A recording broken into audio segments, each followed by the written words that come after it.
Hi, I'm Danny Whitfield. And I'm Rhoda Whitfield. And it's time for another segment of Marriage Takes Work.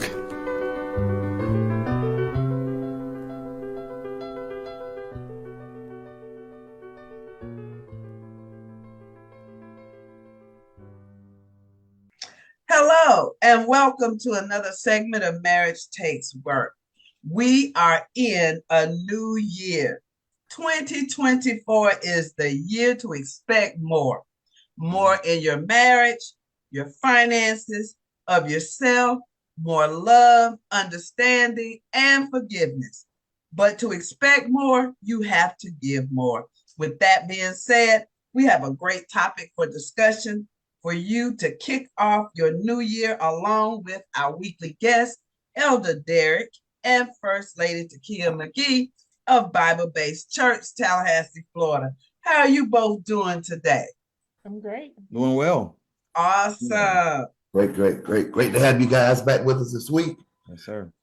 A new year has finally graced us with its presence, so it's normally the time that many couples make those things called resolutions. Mm-hmm. While most people may typically focus on losing weight, eating healthier, getting fit at the gym, there's one part of your life you don't want to neglect. That would be you and your marriage. Mm-hmm. So instead of making resolutions that many of us fail to fulfill, we need to set goals, set personal goals to prove you as an individual and a spouse. It can all begin with a simple question. What can I do to improve in making my marriage better? Mm. So today our topic discussion is centered around new year and new goals for our marriage. So whether you're living in wedding bliss or riding an emotional roller coaster, Mm-hmm. there are always ways to improve your relationship. How can we improve in being effective communicators and compassionate listeners with our spouses?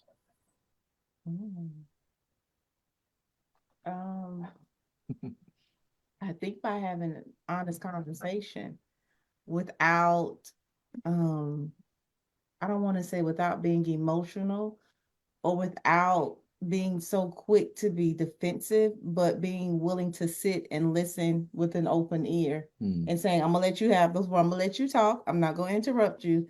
And then after I go, then it's your turn to go. But yeah, just listening. Mm-hmm. Yeah, I'm thinking about this quote that I often recite, and the quote says, listen with the intent to understand, not with Yes. the intent to respond. Mm-hmm. Right. I am equipped to try to always fix everything. And the problem with that is I'm trying to get to the finish line, but I haven't even heard the problem. Right. And so because you always think you know it, you already way down the road and you really haven't heard what's being said. So I think she makes a good point about the listening part. A lot of things could be resolved with just proper communicating and proper listening during the communication. A lot of arguments could be avoided in that regard as well. Yeah. I think communication is one of those things that we have in marriage that's always ongoing. Mm-hmm. Mm-hmm. It never stops because we're always trying to improve in that area. Absolutely. Because if we don't get that down, we're gonna always be knocking heads with each other. Absolutely. Because we're not effectively communicating what we want to say to each other. And then like you said, Darrick, listening. Yeah. Yeah. Can I effectively hear what you're saying to me? Starting a new year, maybe that ought to be the first thing you sit down to communicate to each other. Here we are. We're at 2024 now. Where are we going? Let's just take a glance. That's right. At where we were. I don't want to look at, let's take a glance because we're moving forward. Right. Let's talk about where we're going now, Mm-hmm. what we can do to make our marriage better. And we do that by effectively communicating and having good listening skills with our spouse. Absolutely. Well, I say being able to sit down like at the beginning of the year or going into um, a phase of saying, let's sit down. And sometimes we have to hear our spouses and what they have to say about us, what we need to improve in. One of the things that we have to think about, are we an over talker? Wow. I'm talking, but are you trying to talk over me? And it goes back to what Kia said. Listen, let me just listen and hear you. You have the floor now. I'm not going to say anything, but over talkers over talk because they're really trying to distract you from what you're trying to say. They're trying to break your concentration, so they don't want you to say what you have to say. Another thing is we have to be able to be compassionate in our communication. We need to be intentional with the word choices that we choose. And remember that things that we say are damaging. If it comes out wrong and it damages, you can't go back and smooth that thing out. The damage has already been done. Yeah. So that leads me to ask this question. Sometimes there are things that we observe about each other that could use some work. Wow. I feel like we need to be open to set goals based on our spouse's observation of us.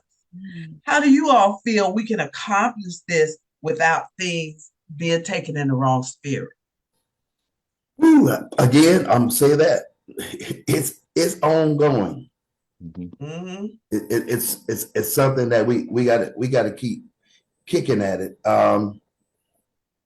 Many times we're not too prone to want to hear those things that we need correcting because we think we're already there. And so, the spouse may say, you need to do better by this. And many times if you take it in the wrong spirit, yes, sir, you jump to the defense. Yes, sir. What you talking about? Yep. And then I'm only trying to say this is an area that you need to work on. So you got to take that in the right kind of spirit. Sometimes that's hard. Yeah. It's tough. Go ahead. I would say your delivery matters. Okay. How you are talking to your spouse, how perception is everything. And then actually when the conversation is taking place, you have to actively listen to that person and not listen with, well, let me tell you what you're doing wrong too. That's good. That's good. You said my area of conviction, right? I'm a very passionate person, especially when I'm talking. The over talking is my area of improvement. Help, Lord. Right. And for me, it's not even for me, it's not even good, sir. For me, it's not even like my attempt is not to distract as much as like in my mind, what I need to say is way more important than what's being said. And so I know you talking, but listen, I'm on a roll now. So right. And Kia is so non-confrontational, non-combative that she will yield the floor and I'll completely miss. Not only did she yield the floor, she's completely gotten silent, almost like just checked out, right? And that's an area for me of always improving, right? Because as you mentioned, Pop, is ongoing, right? Because every time I'm sitting there, I'm like, okay, I hear you, and then just the defensiveness, right? Especially when you feel like no one ever wants to feel like they're failing and not doing something right, especially when you are seemingly appearing successful in every other area and somebody points this one thing, you instantly become defensive. And as she mentioned, you want to point out, let me tell you what you've been doing. And but sometimes, of course, you're the guy and the girl at work successfully because they don't live with you. That's true too. They get the work you, they don't get the home you. That's right. I'm better at home though. One thing, when you're really gonna bring out something that you you feel your spouse needs to work on. What you just said was a mouthful. You don't point out the good. So that's what you want to do first. Yeah, that's You want good. to be Yeah. able to identify and say, I appreciate the way you do this. I appreciate the way you do this. But there's one little thing that I think you need to work on. And let me tell you why. Mm. Let me tell you why. Yeah, it's like that checklist. You go and take your car in to be serviced. Yes, sir. You got that checklist of those things. And that came out all right. That came out. This needs to be Yeah. changed. Yeah. Your filter. Yeah. Yeah. Yeah. Your filter need to be changed because Right. it's better because the way you're speaking to me now, you need to change that filter. Yeah. So Yeah. you gotta have that periodic checklist that you're always looking at and I think if we take that thing off the other person and say, all right, let me first examine me That's right. to see where I am and what I need to do to get to that place where I need to be. And then we'll talk about that other person. But we got to make sure we turn that mirror around first to us. Yeah. And then we can talk about it. Now, I was talking to Danny earlier today, and I was telling him, hey, I came up with what my next book is going to be about. And it's going to be another, I'm just simply saying. And I told him it was going to be, I'm just simply saying, only you can make your marriage fail. It's not your spouse. It's you. That's good. It's you. Is what you're going to contribute into the marriage. It's you who has to work. Don't worry about what your spouse is doing. You attend to you. And so, see, this is the purpose of making goals, because I'm not telling you what I'm telling you because I don't like you. I love you. Actually, I love you. I'm in love with you. Yeah. I want the better you. And if you work on this is working toward the better you. Now, just like I'm telling you what I think you need to work on, tell me what I need to work on. And we have to be open to receive what the other one says. Because like Kia has always said, we're not here to hurt nobody. Right. That's right. That's right. That's so good. But this when you think about, like, for me, I constantly remind myself that as you mentioned about the better you, like your marriage is the better as a result, right? Yeah. It is, your spouse ought to be empowered to be as honest as possible. And you ought to know with some security that this person I'm married to does not get any joy out of hurting me, right? Right. So instead of being defensive, right? It's never easy to heed it, but when you look at the character of the person, right? I think that's important. But when you mention about only you can make your marriage feel, it's so powerful. It's so easy to point out what everybody else is doing, and very hard to examine yourself with yourself about things you need to do differently and better. And sometimes it could be, I gave this story to people at our church. In my office at church, I have a window. Outside of my window, outside the window is the church parking lot, outside of the parking lot. I have witnessed so many married couples getting out of their car. I'm talking about in just a verbal spat. They don't know I see them. I'm watching this. Then they'll come in the door, hold hand, good morning, right? Everything is great. I just watched this woman almost cuss her husband out in the parking lot, come in holding hands, smiling. And but I was telling him, I was like, we program ourselves to put our best face on perception wise for the people, right? But forget about the people. What's the best for my marriage? And so it requires, as you mentioned, it's examination of yourself and being honest about it, but also heeding when your spouse is saying, you do all these things great, but there's one area here, if you focus in on this, what does end up looking like? And that's powerful. That's really, really powerful. Yeah. And sometimes people say relationship goals or marriage goals, but like you have to make your marriage work for you. I can't mock my marriage after the Whitfields, right? Because the Whitfields have been through some stuff that the McGhees have not been through yet. Very true. So people just have to stop image is everything in our society today. So people are so focused on image that they see but don't know the entire or the whole truth of the That's very story. true. And they do like hashtag relationship goals, but you don't know what that person has been through or what they're currently going through. That's Lord have right. That's Lord right. have- Yeah. Very, Wow. very important. Very, very important. Getting back to that listening aspect of marriage, learning to show your spouse that you can listen and demonstrate an interest in what they're saying to you can develop a closer connection between the two of you. Mm-hmm.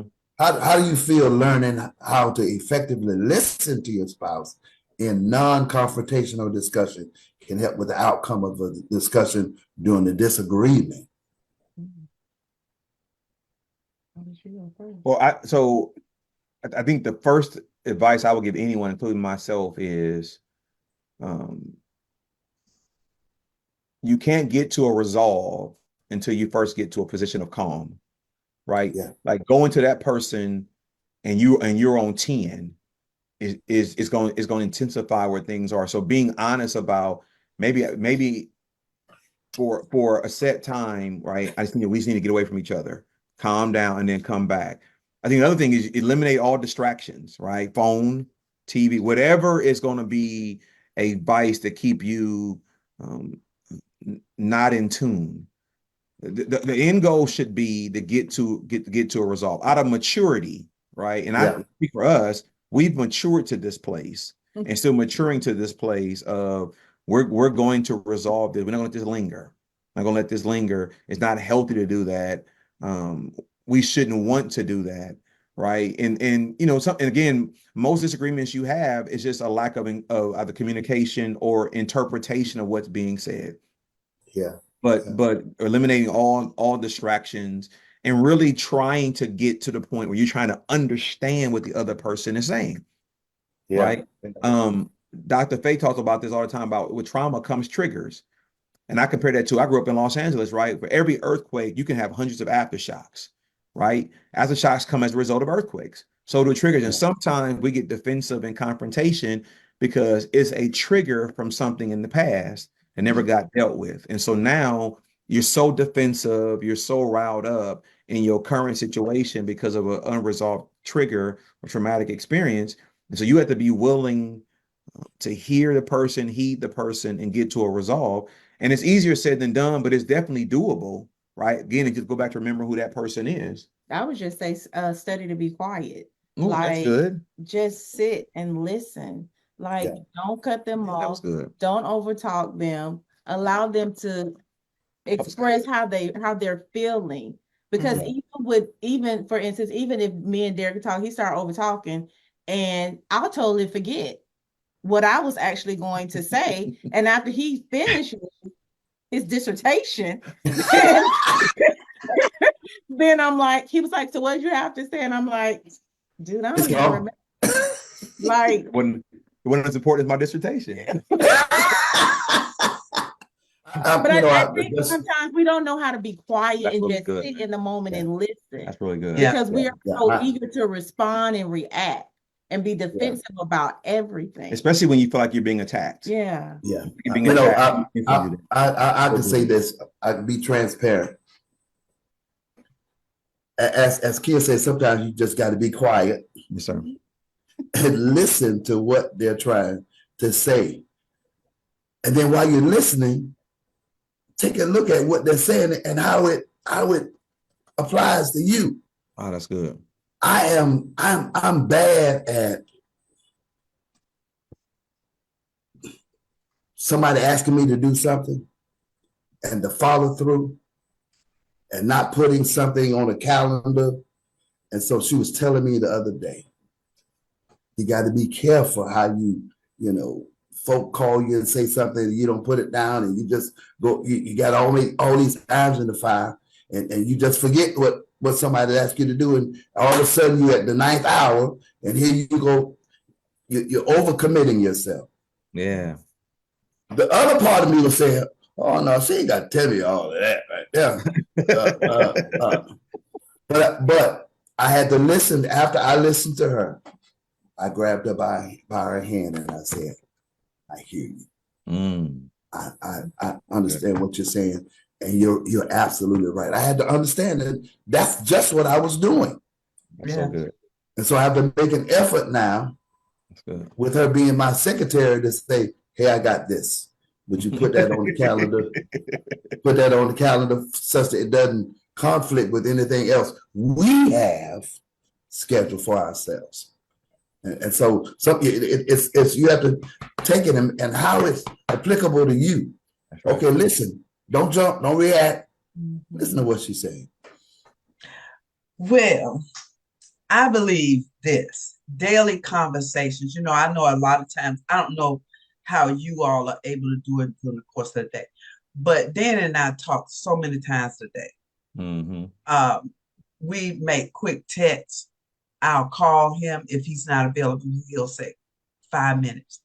Those conversations that we have during the day, whether we are saying something that's funny, those are important conversations because what it does is it allows you to practice Ma'am. keeping your voice at a level that if you practice it enough, when you get in a heated discussion, your voice doesn't know how to move because you've practiced it so much. I just believe that I want to have a discussion with as less stress Yes. as possible. I believe in maintaining my peace, and I'm not going to allow anybody to take me from my peaceful place. I had a conversation with someone the other day, and the comment was, make sure you email them because they get real this and that if you text them. And I made the mistake of saying, okay, because I heard text. I said, okay, so I'll text them. No, because I don't want the real Rhoda McGhee to come out. I said, wait, hold up.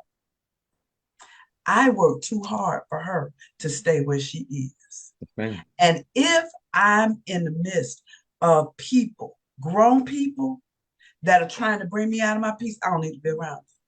Yes, ma'am. Yes, ma'am. I don't need to be around them. Yes, ma'am. And I think, that put this person in a position to say, oh my God, I thought I would raise her. No, you're not going to raise my dad because I would dismiss you. I'm not going to allow. I put in that kind of work right here in my marriage. This is why I put it in. Yes, ma'am. Because if you are not working your marriage and setting goals for your marriage, then you're not going to ever improve in nothing because you don't see where you need to make change. Yes, ma'am. And That's good. who do I need to be talking to? The person that I should be trusting to say, Rhoda, you need to work on this. Rhoda, you got a problem with that. Mm-hmm. I'm going to take it from him. But I don't have to deal with, no, Yes, I'm ma'am. not married to nobody outside of 78, 69. Come on now. That's what I'm talking about. That's what I'm talking about. That's true. It's the marriage I'm working on. I'm not working on, I work on relationships with people. I treat people right because I know that life is short and it can be gone just like that. But where I put in some extra work is at my home with marriage. my Yeah. husband. That's right. That's right. That's right. At home with my spouse. Very good, That's very right. good. So before we close, does anybody want to tell our audience anything about making these goals? My advice to anybody who's looking to make goals is very, very simple. Whatever goals you make, also make the commitment to work toward completing those goals, right?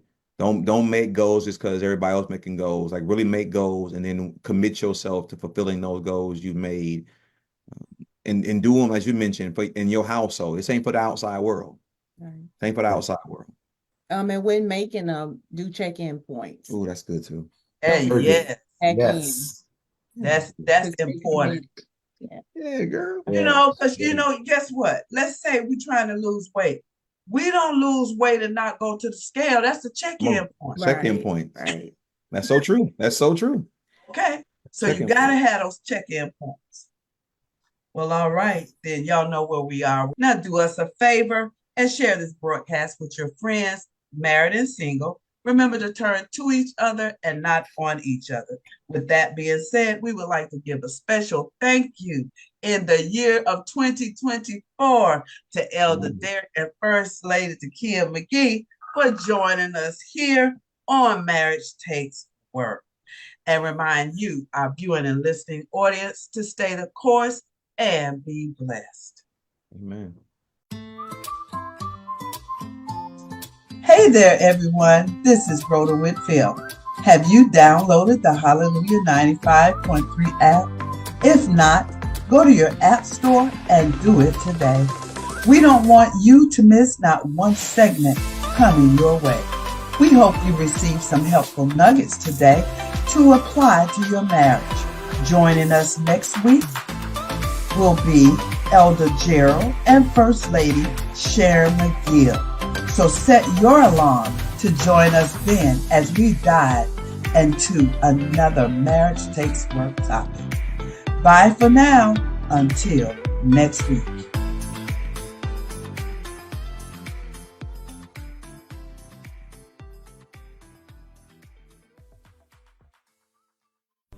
Thank you for tuning in today. If you wish to contact us, inbox us at Marriage Takes Work on Facebook. And don't forget to join us next week, same time, for another segment of Marriage Takes Work. Remember to love hard And work your marriage.